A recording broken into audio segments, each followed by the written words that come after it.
దేవుడి పరిశుద్ధ నామానికి వందనాలు. ముందు మీ అందరికీ ప్రభునామంలో వందనాలు తెలియజేస్తున్నాను. నాకు ఈ అవకాశం ఇచ్చిన పాస్టర్ గారికి వందనాలు. 144వ దావీదు కీర్తన మొదటి చదువుతున్నాం. నాకు ఆశ్రయ దుర్గమకు యెహోవా సన్నుతింపబడును గాక. ఆయన నా చేతులకు యుద్ధమును, నా వ్రేళ్లకు పోరాటమును నేర్పువాడై ఉన్నాడు. హల్లెలూయా. ఇక్కడ కీర్తనాకారుడైన దావీదు అంటున్నాడు, నాకు ఆశ్రయ దుర్గము కూడా ఎవరంటే దేవుడే నా ఆశ్రయం అని అంటున్నాడు. దావీదు చిన్ననాటి నుంచి కూడా దేవుణ్ణి ఆశ్రయం చేసుకుని ఆయన పెరిగి పెద్దవాడయ్యే వరకు, ముసలివాడయ్యే వరకు కూడా దేవుణ్ణి ఆశ్రయించాడు. ఆయన అంటే మనుషులను ఆశ్రయించలేదు, రాజులను ఆశ్రయించలేదు, తన కుటుంబీకులను ఆశ్రయించలేదు, కానీ దేవుడే నా ఆశ్రయం అన్నాడు. ఒక చోట కీర్తనలు అంటాడు, బాల్యం నుండి నాకు ఆశ్రయం నీవే అని అంటాడు. యెహోవా తప్ప దేవుడేడి, ఆయన తప్ప నాకు ఆశ్రయ దుర్గమేది అని చెప్పి మరొక కీర్తనలు అన్నాడు. దేవుడే నా ఆశ్రయం అని చెప్పి దేవుణ్ణి ఆశ్రయం చేసుకుని ఉన్నాడు. దావీదు రాజు అయిన తర్వాత ఆ సియోను కొండ మీద ఎత్తైన కోటగల పట్టణంలో నివసించాడు. కానీ శత్రువుల నుంచి తనను కాపాడేది ఆ కోట కాదు, కానీ తన కోట చుట్టూ ఉన్న ప్రాకారాలు కాదు, కానీ దేవుడే నన్ను కాపాడాడు, ఆయనే నా ఆశ్రయం అని చెప్పి ప్రతినిత్యము కూడా దేవుణ్ణి స్తుతించాడు. హల్లెలూయా. అలా దేవుణ్ణి ఆశ్రయం చేసుకుని ఆయన జీవించాడు. కాబట్టి ఆయన జీవితం అంతా కూడా ఎంతమంది శత్రువులు తను చంపాలని చూసినా, తనకంటే గొప్ప పరాక్రమశాలులు కావచ్చు, వీరులు కావచ్చు, ఎంతమంది తనకు ఎదురుగా నిలబడ్డా కూడా దావీదు జీవితంలో ఓటం లేని ఒక గొప్ప మహారాజుగా మన చరిత్రలో కనిపిస్తూ ఉంటాడు. అంటే అసలు ఈ కీర్తనలో మొదటి వచనంలో ఆశ్రయం అనే మాటకి అర్థం ఏంటంటే అది ఒక గోడ అని మనకు అర్థమేస్తుంది. యెజ్రా గ్రంథంలో ఉంటుంది ఆశ్రయం అనే మాటకి గోడ అని. అంటే శత్రువుల నుంచి మనల్ని కాపాడే ఒక రక్షణ కవచం లాంటిది అని దాని మీనింగ్ మనకు తెలియజేస్తూ ఉంది. పాత రోజుల్లో అందరూ కూడా రాజులు ఏం చేసేవాళ్ళు అంటే శత్రువుల నుంచి కాపాడుకోవడానికి ఎత్తైన కొండల మీద గొప్ప గొప్ప పెద్ద పెద్ద రాళ్లతో చుట్టూ ప్రాకారాలు కలిగి ఎంత బలమైన శత్రువు వచ్చి దాన్ని కూల్చివేయాలనుకున్నప్పటికీ కూడా కూల్చలేనటువంటి గొప్ప రాళ్లతో కట్టడాలు కట్టుకునేవాడు శత్రువుల నుంచి కాపాడుకోవడానికి. అంత గొప్ప కట్టడాల్లో వారు నివసించినప్పటికీ కూడా ఆ శత్రువులు ఆ కోటగల పట్టణంలోని ప్రవేశించి ఆ రాజులను హతమార్చినట్టుగా చరిత్రలో మనం చూస్తాం. ఎలా శత్రువులు ఆ కోటగల పట్టణంలోనికి ఆ యొక్క బలమైన గోడలు ఛేదించుకుని లోపలికి రాగలిగారని చూసినట్లయితే ఆ గేటు చుట్టూ గోడలు ఉంటాయి కదా, ఆ గోడ లోపలికి రావడానికి ఒక చిన్న గేటు ఉంటుంది. ఆ గేటు దగ్గర కాపలా కాసే కాపలాదారుడికి లంచం ఇచ్చో లేదా ఏదైనా డబ్బు ఆశ చూపించో శత్రువులు ఆ కోటగల పట్టణంలోనికి వచ్చి రాజులను హతమార్చారు. అంటే దావీదు తన చుట్టూ ఉన్న ప్రాకారాలను ఆశ్రయించలేదు, వాటిని నమ్ముకుని ప్రశాంతంగా ఉండలేదు, కానీ దేవుడైన ఆశ్రయం. ప్రభా, ఈరోజు నేను సజీవంగా ఉన్నానంటే నాకు చిన్ననాటి నుంచి బాల్యం నుండి కూడా నీవే నా ఆశ్రయం అని చెప్పి దేవుడి మీద ఆధారం చేసుకుని బ్రతికాడు. కాబట్టి తను ధైర్యంగా సింహంలాగా జీవించగలిగాడు. హల్లెలూయా. దేవుడు ఇశ్రాయేలీయులకి ఆ యొక్క వాగ్దాన భూమిలోనికి ప్రవేశించిన తర్వాత 6 ఆశ్రయపురాలను వారికి దయచేశాడు. ఆ ఆశ్రయపురాలు ఎందుకనంటే ఎవరైనా వ్యక్తి అనుకోకుండా తను తెలియకుండా ఒక వ్యక్తిని హతమార్చినప్పుడు, అంటే తన పొలంలో పనిచేసుకుంటున్నాడు లేదా చెట్లు నరుకుతున్నాడు, ఆ చెట్లు నరికేటప్పుడు ఆ గొడ్డల యొక్క పిడి ఊడిపోయి అది వెనక ఉన్న వ్యక్తికో పక్కన ఉన్న వ్యక్తికో తగిలి అతను మరణించినప్పుడు ఆ హత్యా దోషం అతని మీద ఉండటం వల్ల చనిపోయిన హత్య గావించబడినటువంటి వ్యక్తి యొక్క కుటుంబీకులు ఇతన్ని చంపుతారు. కాబట్టి ఆ వెంటనే ఆ చంపబడిన వ్యక్తి ఏం చేయాలంటే ఆశ్రయపురంలోని పరిగెత్తుకుని వెళ్ళిపోయి ఆశ్రయపురంలో దాక్కోవాలి. అతను ఆశ్రయపురంలో కాక బయట కనుక తను నివసించినట్లయితే వెంటనే చనిపోయిన వ్యక్తి కుటుంబీకులు ఆ వ్యక్తిని చంపేస్తారు. అంటే ఆ రోజుల్లో దేవుడు అనుకోకుండా పొరపాటు చేసినాడు కాబట్టి అతను మరణించకుండా ఆ వ్యక్తి కోసం ఒక ఆశ్రయపురాన్ని ఏర్పాటు చేశాడు. అతడు ఆశ్రయపురంలో జీవించినంత కాలం కూడా ఏ వ్యక్తి కూడా అతను చంపలేడు. ఇప్పుడు కావాలని కనుక ఆ వ్యక్తి పగబట్టి చంపాడని తెలిసినట్లయితే వెంటనే అతను ఆశ్రయపురంలో ఉన్నప్పటికీ కూడా బయటకు తీసుకువచ్చి అతన్ని చంపేయచ్చు. కానీ ఆ వ్యక్తి అలా లోపలే ఉన్నంత కాలం కూడా అతని మీదకి ఎటువంటి కూడా మరణం అనేది రాదు. అలా ఆ వ్యక్తికి మరణం రాకోకుండా ఆ వ్యక్తి బ్రతకడం కోసం దేవుడు ఆశ్రయపురాలను ఏర్పాటు చేశాడు. అలా ఆ వ్యక్తి ఎన్నాళ్ళు ఆశ్రయపురంలో ఉంటాడని మనం చూసినట్లయితే ప్రధాన యాజకుడు మృతి పొందే వరకు కూడా అతను ఆ యొక్క ఆశ్రయపురంలోనే ఉంటాడు. ఎప్పుడైతే ప్రధాన యాజకుడు మరణిస్తాడో అతడు ఆశ్రయపురంలో నుంచి బయటకు వచ్చినప్పటికి కూడా హత్య గావించబడినటువంటి వ్యక్తి యొక్క బంధువులు అతన్ని చంపడానికి వీల్లేదు. హల్లెలూయా. ఈరోజు మన ప్రధాన యాజకుడు ఎవరంటే యేసు ప్రభువు. ఆయన మనం చేసిన పాపాల కోసం, మన దోషాల కోసం మన స్థానంలో మరణించారు.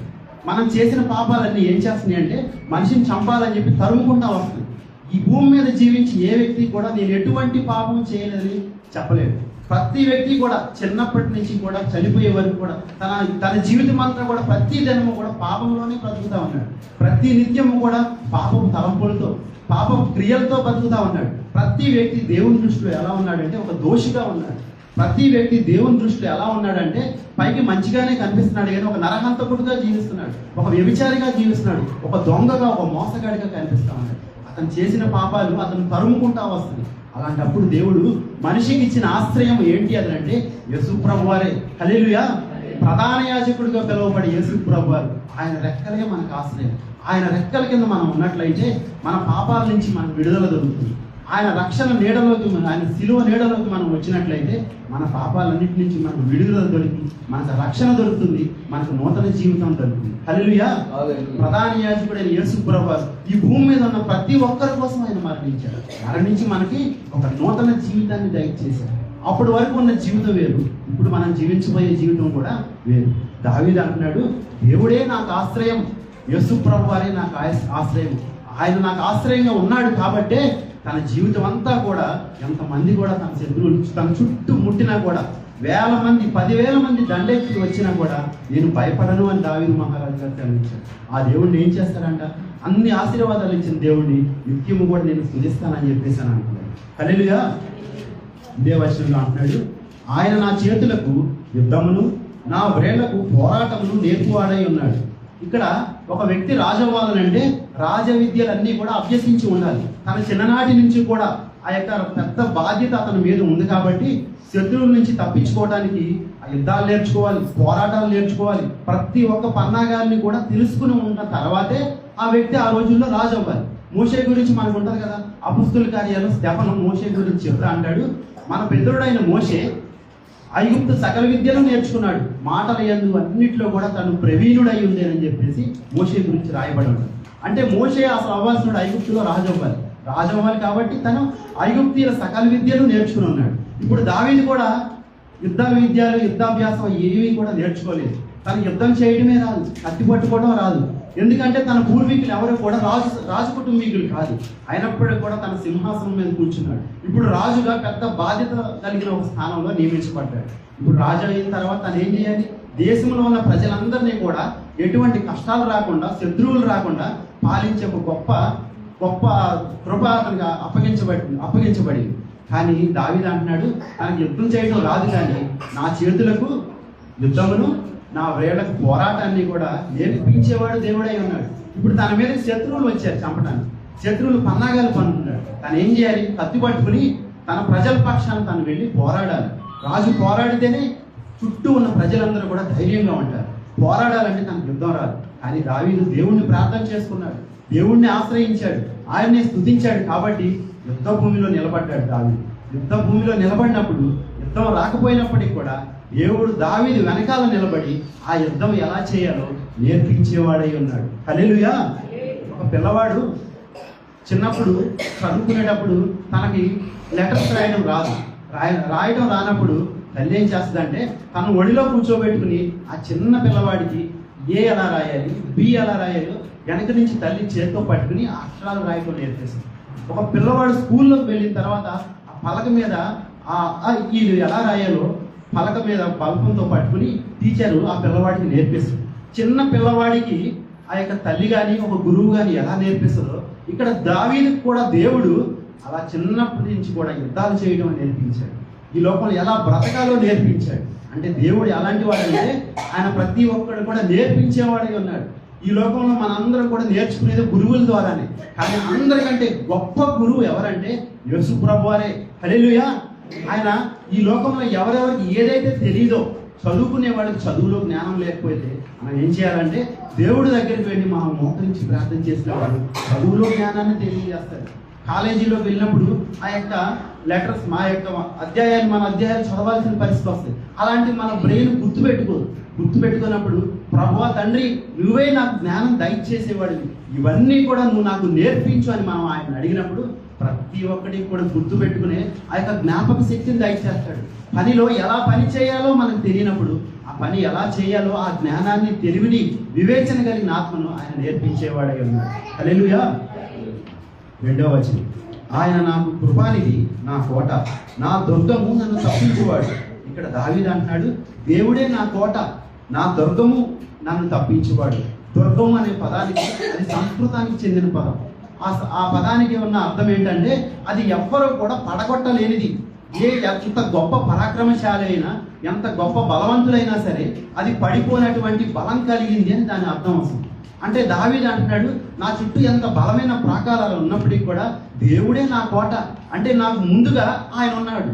శత్రువు నన్ను చంపాలని చెప్పేసి నాకంటే బలమైన, నా దగ్గర ఉన్నటువంటి బలమైన ఆయుధాలతో నా మీదకి వస్తున్నప్పుడు నా ముందు కోటగా, ఒక బలమైన దుర్గంగా, ఒక కేడెముగా ఆయన నా ముందు ఉన్నాడు. కాబట్టి నాకు ఎటువంటి మరణం భయం నాకు లేదు.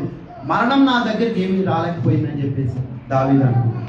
3వ వచనం, యెహోవా నీవు నరులను లక్ష్యపెట్టుటకు వారు ఏ పాటి వారు, నీవు వారు ఎన్నిక చేయుటకు మనుషులు ఏ పాటి వారు. నరులు వట్టి ఊపిరిని పోలి ఉన్నారు, వారి దినములు దాటిపోవు నీడవలే ఉన్నవి. ఇక్కడ దావీదు అంటున్నాడు, నీవు నరులను లక్ష్యపెట్టుటకు వారు ఏ పాటి వారు. చాలా మంది అనుకుంటారు, దేవుడు నన్ను జ్ఞాపకం చేసుకోవట్లేదు, ఆయన నన్ను మర్చిపోయాడు, నన్ను గుర్తు చేసుకోవట్లేదు అని చెప్పేసి దేవుడి మీద పడి కొంచెం సనుగువారుగా ఉంటారు. అసలు దేవుడు మనిషిని జ్ఞాపకం చేసుకోవడానికి ఫస్ట్ మనమే అనుకోవాలి. నువ్వు నన్ను జ్ఞాపకం చేసుకోవడానికి నేను ఏ పాటి వాడిని అసలు? అంటే ఈ భూమి యొక్క చుట్టుకొలత ఎంతనంటే 40,000 కిలోమీటర్లు.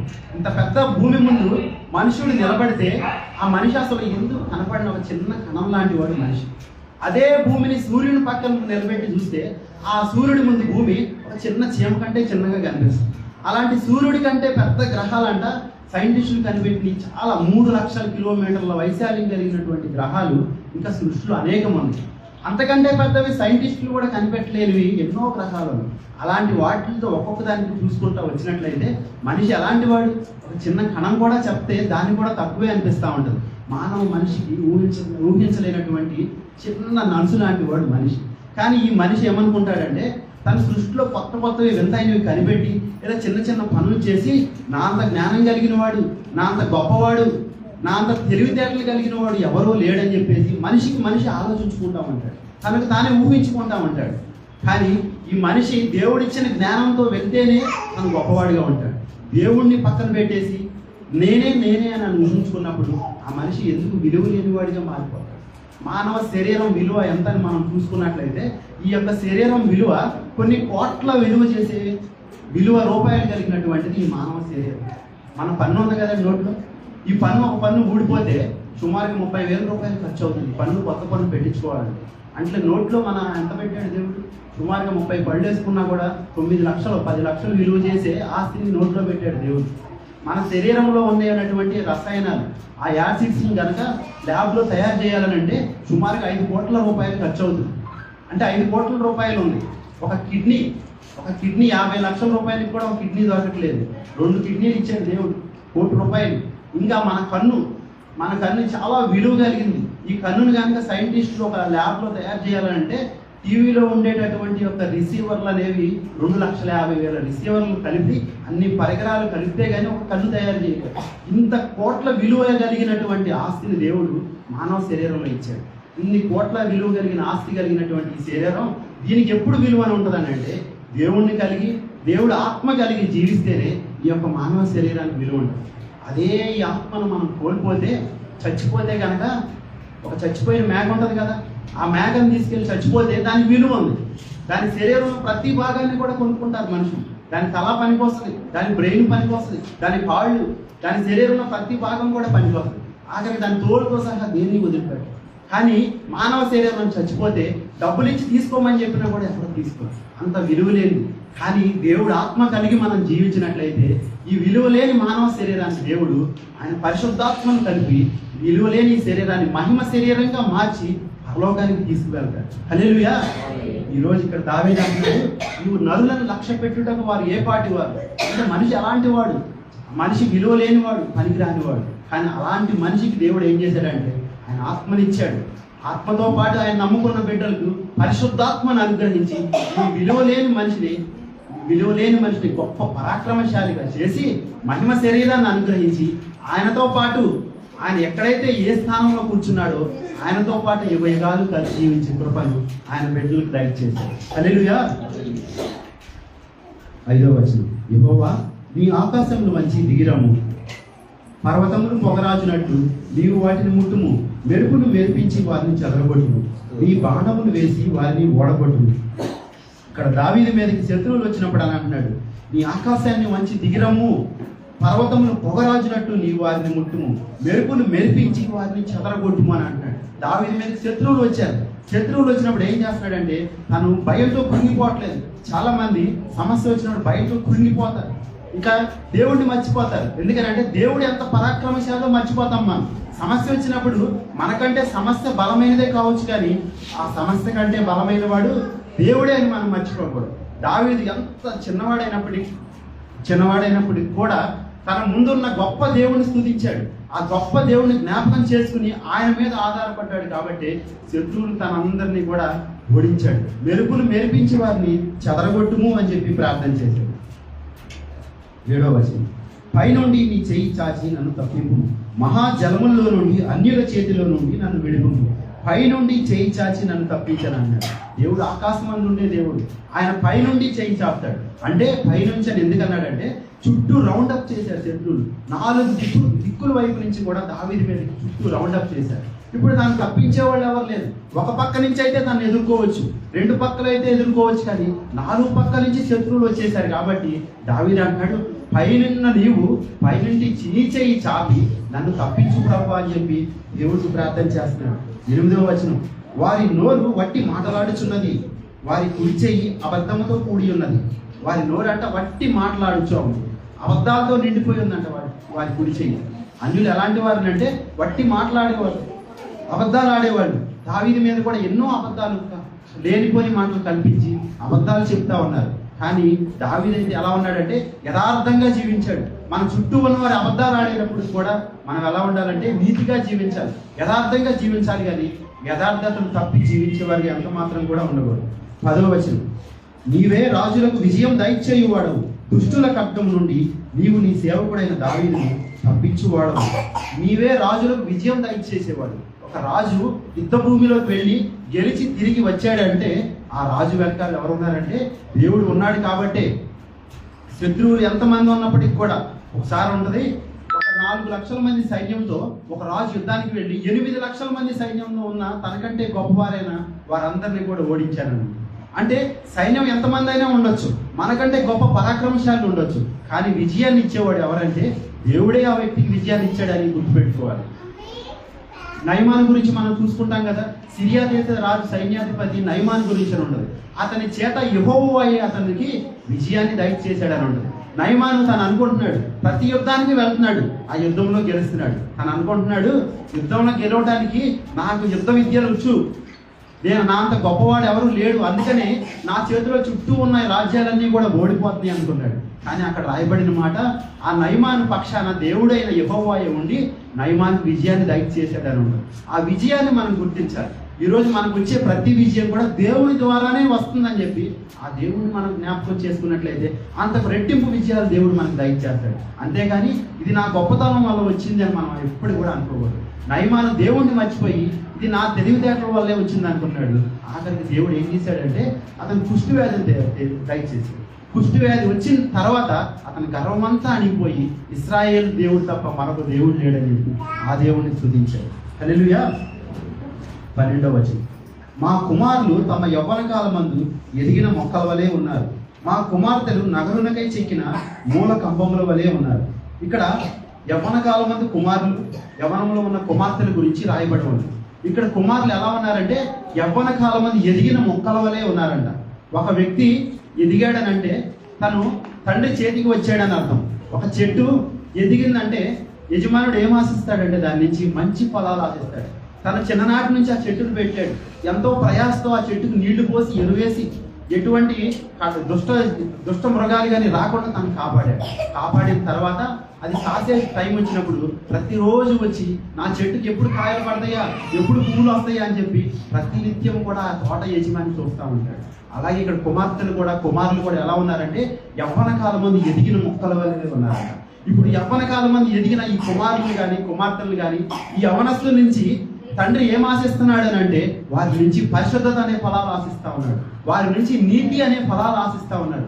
వారి నుంచి దేవుడు ఏం కోరుకుంటున్నాడంటే, నేను నా కుమారుల్ని చిన్ననాటి నుంచి కూడా పోషించాను కాబట్టి వీరు యవనంలో ఒక సైనికుల వలె నాకు తరపున పోరాడేవారిగా ఉంటారా, నా కోసం నా శిలువ సువార్తను మోసుకెళ్లేవారిగా ఉంటారా, నా కోసం ఈ లోకంలో రోషం కలిగి జీవించేవారిగా ఉంటారని చెప్పి దేవుడు ఆశిస్తున్నాడు. దేవుడు కోరుకుంటున్నాడు. కుమారుల నుంచి కానీ కుమార్తెల నుంచి కానీ యవనస్తుల నుంచి దేవుడు కోరుకునేది ఆయన సువార్తను మోసుకెళ్లే వారిగా ఉండాలి. ఆయన పరిశుద్ధతను ఈ లోకంలో చుట్టుపక్కల ఉన్న ప్రజలందరికీ కూడా తెలియజేసేవారిగా ఉండాలని చెప్పి దేవుడు చూస్తున్నాడు. ఆకాశమందులు దేవుడు మన నుంచి కోరుకునేది ఒకటే, నీతి కోరుకుంటున్నాడు, యథార్థత కోరుకుంటున్నాడు. ఆయన మన నుంచి కోరుకునేది పరిశుద్ధత. ఆ పరిశుద్ధత యవనస్తుల్లో దేవుడు చూడాలనుకుంటాడు. అంటే ఒక వ్యక్తి యవనంలోకి రాగానే దేవుణ్ణి మర్చిపోయి ఈ లోకంలో చెడు వ్యసనాలకి బానిస అయిపోయే ఒక సమయం కాబట్టి అటువంటి టైంలో దేవుని కోసం నిలబడేవారిగా ఉండాలని చెప్పి కోరుకుంటున్నాడు.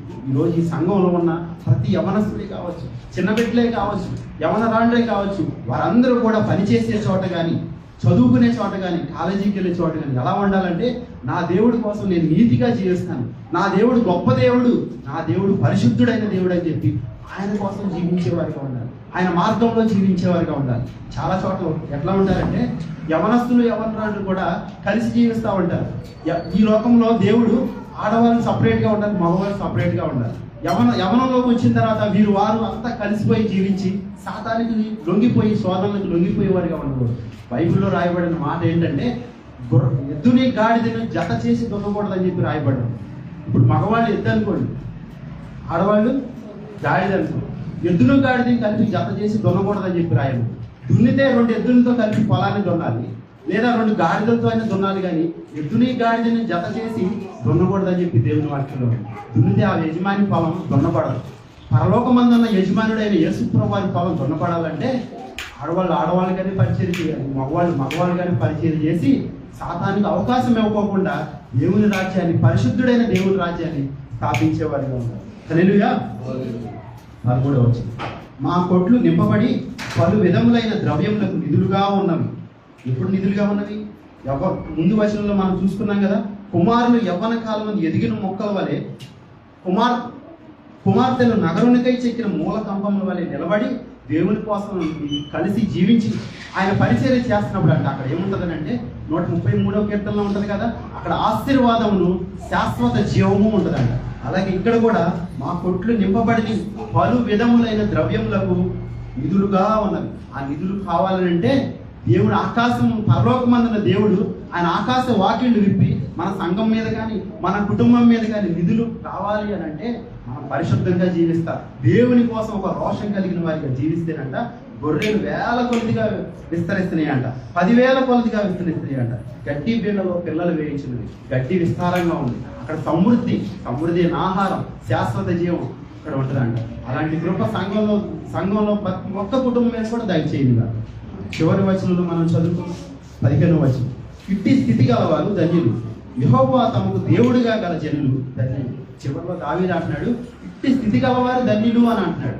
అంటే గొర్రెలు విస్తరిస్తా ఆశీర్వాదంతో. ఆ రోజుల్లో గొర్రెలు అనుకున్నాం, కానీ ఈ రోజుల్లో గొర్రెలు ఒకటే కాదు కదా, ఈ లోకంలో మనకు కావాల్సిన ప్రతి ఆశీర్వాదాన్ని, ప్రతి ఈవిని కూడా దయచేస్తా దేవుడు నీకు కావాల్సినంతా కూడా దయచేస్తున్నప్పుడు అట్టి స్థితిలో ఎవరైతే ఉంటారో వారు ధన్యులు. యెహోవా తమకు దేవుడిగా గల జనులు ధన్యులు అని అంటాడు. ఇదే మాట దావీదు కీర్తనలో ముందు కీర్తనలో కూడా ఒక చోట రాయబడి ఉంటుంది. ఇది 2వసారి రాస్తున్నాడు దావీదు, యెహోవా తమకు దేవుడిగా గల జనులు ధన్యులు. ఒక మాటను ఒకసారి కాక 2వసారి వాడారు అంటే అది చాలా విలువైన మాట, ఎంతో విలువైంది కాబట్టి మరొకసారి రాశాడు. తను ఎప్పుడు కూడా జ్ఞాపకం చేసుకుంటున్నాడు. ఈ లోకంలో చుట్టూ ఉన్న ప్రజలను అందరినీ చూస్తున్నాడు కాబట్టి వారందరిలో వల్ల ఎవరు ధన్యులని దావీదుని అడిగినప్పుడు, యేసు ప్రభువుని కలిగి ఉన్నా నేను ధన్యుణ్ణి, పరలోకములో నిజమైన దేవుణ్ణి కలిగి ఉన్నా నేనే ధన్యుణ్ణి అని చెప్పి దావీదు గుండెలపై చేసుకుని చెప్పగలిగాడు. ఈ లోకంలో నిజమైన దేవుణ్ణి కలిగి ఉన్న నువ్వు నేను మనందరం కూడా ధన్యులు. ధన్యత మనకి ఎలా వచ్చిందనంటే ఉచితంగా వచ్చింది. యేసు ప్రభువు వారి దగ్గరికి వచ్చి ఆయన రెక్కల నీడను ఆశ్రయించి ఆయన్నే కొండగా, ఆయన్నే కోటగా, ఆయనే నా ఆశ్రయం అని చెప్పి ఆయన మీద ఆధారపడి ఆయన కోసం నీతిగా, ఆయన కోసం యథార్థంగా, ఆయన కోసం పరిశుద్ధంగా జీవించినప్పుడు ఈ ధన్యతను దేవుడు దయచేస్తాడు. ఇటువంటి ధన్యత సంఘంలో ఈ వాక్యంలో ప్రతి బిడ్డకి కూడా దేవుడు దయచేయండి. ఆమె కొద్ది మాట దేవుడు దీవించున్నారు. ఆశ్చర్యమైన ప్రేమ కల్వరిలోని ప్రేమ మరణము కంటే బలమైన ప్రేమది నన్ను జయించే నీ ప్రేమ